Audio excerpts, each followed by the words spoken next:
So you may ask me, how do you feel about the Auto Club race that just happened, the 2019 Auto Club 400? And to be perfectly honest, I didn't get the chance to watch it. I watched the last like 10 laps of the race. That's all I was able to watch because of other commitments during the day. But from what I saw, Kyle Busch won his 200th overall NASCAR race, his 53rd Cup Series win. So however you want to calculate, if you think he's tied with Richard Petty, if you don't think he's tied with Richard Petty, I have really no dog in that fight. I really, that's something for another day. That's not really anything to discuss because this is really about the race, and the big thing is about NASCAR's new package. So you see the 5-wide salute they did at the beginning of the race. That was kind of cool. But from what I heard, it was another normal kind of Auto Club race where, Auto Club sometimes, since the Gen 6 has been introduced, it's actually been a pretty good racetrack. I know some people don't really like it. I feel like the Auto Club has been one of the better racetracks since the Gen 6 was introduced. Prime example is that the best race of 2013 was the Auto Club 400 that season. The 2014 Auto Club 400 was great. 2015 Auto Club 400 was good. 2016 one was good. 2017 one was good. The only outlier has been last season. Well, last season was pretty bad. Yeah, it was still kind of good in ways. But this season, I've been told it was just like, another normal Auto Club race. So, whatever. It's another normal Auto Club race.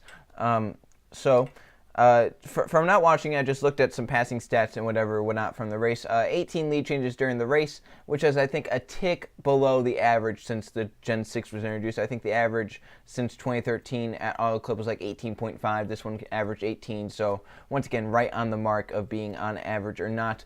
Only 4 caution flags or 22 laps. That's an important thing to be to stay aware of. In a margin of victory is 2.354. So it was the first time at an oval more than 1 mile where the margin of victory was like less than or more than like a second. So that's kind of impressive. But yeah, so we got over the whole qualifying thing where NASCAR is like, we're going to try and do something different. We're going to try to keep away from single car qualifying. We got through that, and we got to the race. Didn't get to watch the race. I'll watch it later on in the week when NASCAR posts it to their YouTube channel. However, I did look at quality passing stats. Now, remember, quality passes are the things I use. There's things as green flag passes and all this, but quality passes is what I use in terms of, seeing how good a race was. Because, in all honesty, the biggest part of the pack that matters is the top 15, and that's what quality passes are. They're passes inside the top 15 under green flag conditions. So I looked. 2019 had 1,026 quality passes in this race. So pretty good number. How it compares to previous years. 2018 had 970, which is 56 lower. So, hey, that's 56 more quality passes than 2018. 2017 was a really bad year for quality passes. In fact, 867 quality passes in 2017, which is actually the lowest since the Gen 6 has been introduced. 2016, 954. 2015, 943. That's basically right around what 2018 was. Now, the big thing, 2014 had 1,070 quality passes, which is just a little bit more than 2019's 1,026. However, 2013 had a blistering 1,254 quality passes and 200 laps of action in the Auto Club 400. That is insane. 1,254. That is over 200 more than 2019. So, what is basically, what have we learned from this? What we learned is that we got about 56 more quality passes. But what is the reason for that increase in quality passes? Now, looking through it, 4 cautions during the race here this season.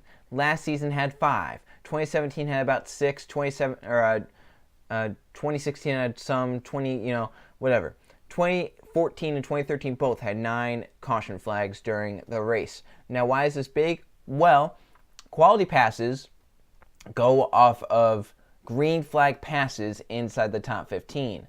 So, the less cautions you get, the more green flag racing there is, the more chance for green flag pit stops and for drivers to have to do that under the green flag. Now, is that a reason why quality passes were up, here in this race? I don't know. I'm no expert on that. I didn't get to watch the race. Were there even green flag pit stops? I don't know. But I'm going to assume there were because there were only 4 caution flags and, whatever. So, 4 caution flags during the race, and previous years have had a lot more. Last year only had 1 more, but then the previous years had 2, 3, 4, 5 more. especially 2013, 2014, they had 9 caution flags, and they still had more than 2019 in terms of quality passes, which is actually hard to do considering they had, I think, about 20 laps more caution. That's a tenth of the race more that they ran under the yellow flag. So, I mean, you know, I really don't have a stance on it until I watch the race, but as of now, is this package really working out how NASCAR has wanted it to work out?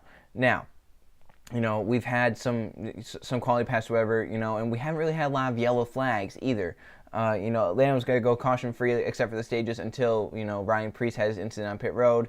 Vegas had, you know, did it even have a crash during the race or a spin? I don't think so. Phoenix was kind of littered with yellows a little bit, and then this race had 4 yellow flags, which is, you know, trending downward in terms of the past few years. Now, why is that? Well, for one, the cars are a little bit easier to drive. They're more glued to the ground, a lot more downforce, slower speeds, which means it's not really as hard to handle as previous years. Yellow flags have gone down because of that. And then you kind of look at all this stuff. Is the package working out in NASCAR's favor, though? That is the big question. There hasn't been a wow factor yet during this season. There hasn't really been a great race. All the races have been average to good. You know, there hasn't been a horrible race, but there hasn't also been a great race. And the fact of the matter is this. If I am a person sitting at home and I turned on the NASCAR race, say, last year, I don't know if there would be a difference between last year and this year so far.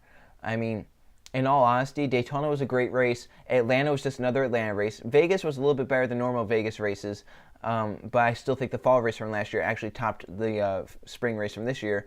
Phoenix was a little bit worse than normal, and I don't know about this race, but from Jeff Gluck's poll, it looks like people did not really appreciate it. I think it's at like 36% yes, 64% no.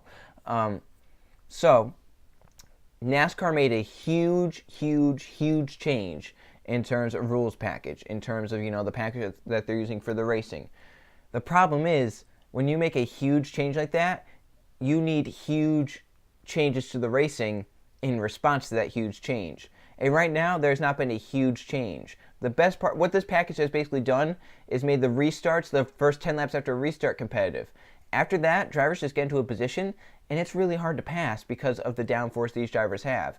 You know, Almirola has been saying it constantly throughout the season, is that we haven't been able to really pass. Like, after 10 laps, we can't pass, and then we can start passing again later in the run because of the tire wear.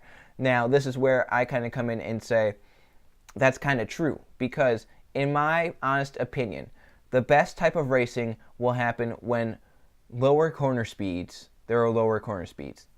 When drivers have to let off more in the corners, that allows for more passing to happen throughout the field. You may ask, why is that? Well, you let off through the corners, whoever's car is working better throughout the corner, they're going to be able to make passes.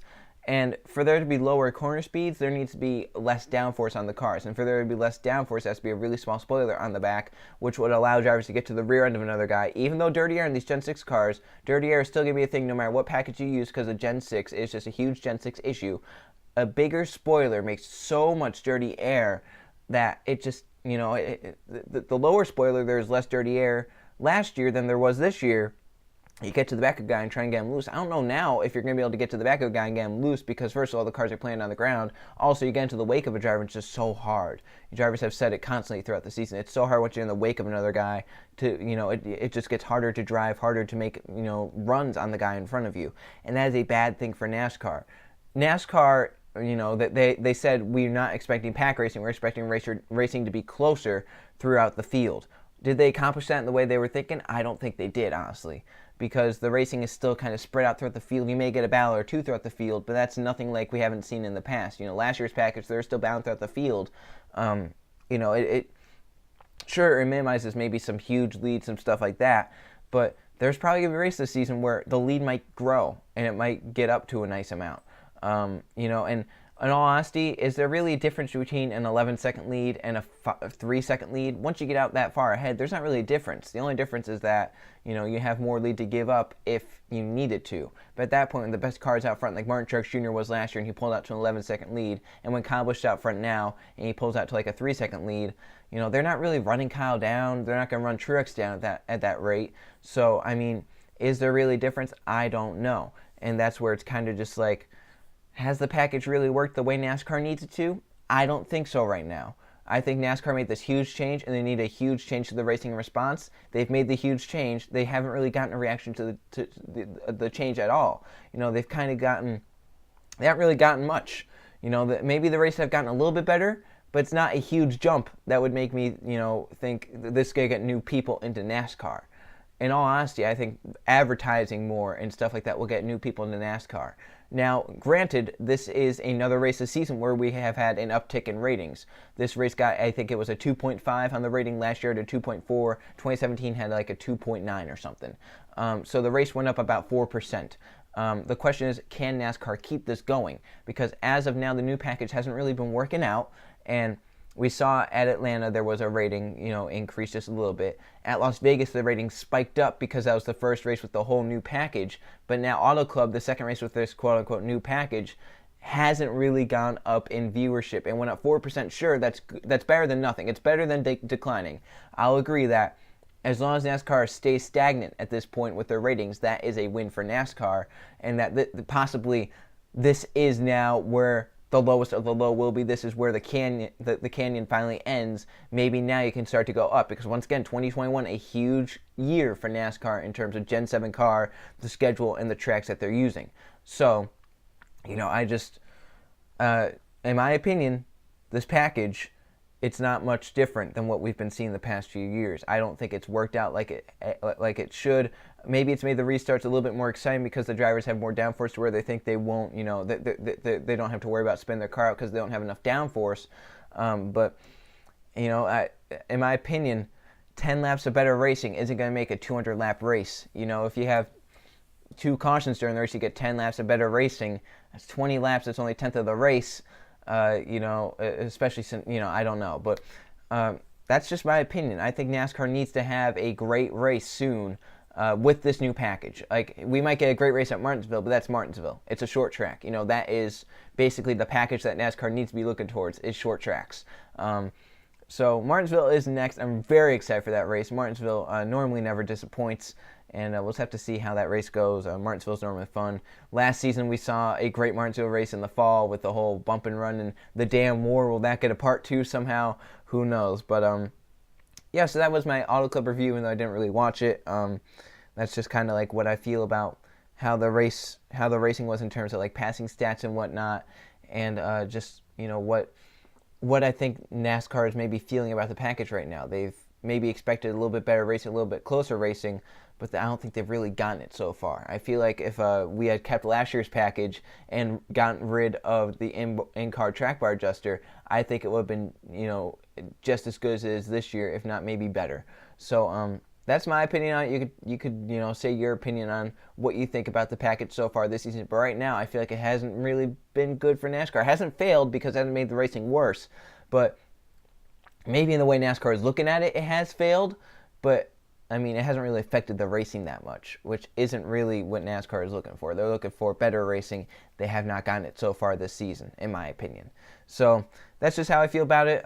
Once again, I've been saying it, Kansas, Charlotte, those will maybe be the races around when I say, okay, this package has worked, or okay, this package really needs some adjusting to because they haven't done it. Maybe if they add more horsepower back into the driver's hands, it would work better if they got them back up to 750 horsepower. But then again, the whole thing about this package was to introduce new manufacturers, the manufacturers that didn't want to make engines that were 750 horsepower. They only want 550 horsepower, which in my opinion is pretty stupid for NASCAR to do, but they need new manufacturers at some point that, give teams money and whatnot. So that's just how I feel about it. We'll have to see. Martinsville's going to be fun. Another short track race.